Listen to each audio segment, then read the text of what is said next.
এই ছোট্ট গ্রামটার এক কোণে থাকে টুকু। ছেঁড়া জামা, খালি পা, ময়লা মুখ, কিন্তু চোখ দুটোতে লুকানো থাকে এক রাস স্বপ্ন। প্রতিদিন সে রাস্তায় রাস্তায় ঘুরে কুড়িয়ে নেয় ফেলনা জিনিস। মানুষ তাকে দেখে, কিন্তু কেউ দেখে না তার কষ্ট। কেউ তাড়িয়ে দেয়, কেউ অবহেলা করে। কথাগুলো কাঁটার মতো বিঁধে যায় ছোট্ট বুকে। তবু টুকু আকাশের দিকে তাকিয়ে ভাবে, একদিন একদিন সব বদলাবে। হঠাৎ নেমে আসে ঝমঝম বৃষ্টি। ভিজে যায় গ্রাম, ভিজে যায় চারপাশ। স্কুলের সামনে পড়ে থাকে কিছু বই। বৃষ্টিতে ভিজে যাচ্ছে অমূল্য স্বপ্নগুলো। টুকু দৌড়ে আসে, নিজের ছেঁড়া জামা খুলে ঢেকে দেয় বইগুলো। নিজে কাঁপতে কাঁপতে ভিজে যায়, কিন্তু স্বপ্নগুলো বাঁচিয়ে রাখে। দূর থেকে সব দেখে ফেলেন একজন শিক্ষক। চুপচাপ দাঁড়িয়ে থাকেন।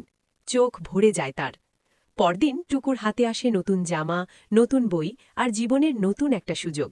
কারণ গরিব জামা মানুষকে ছোট করে না, ছোট করে মনটা।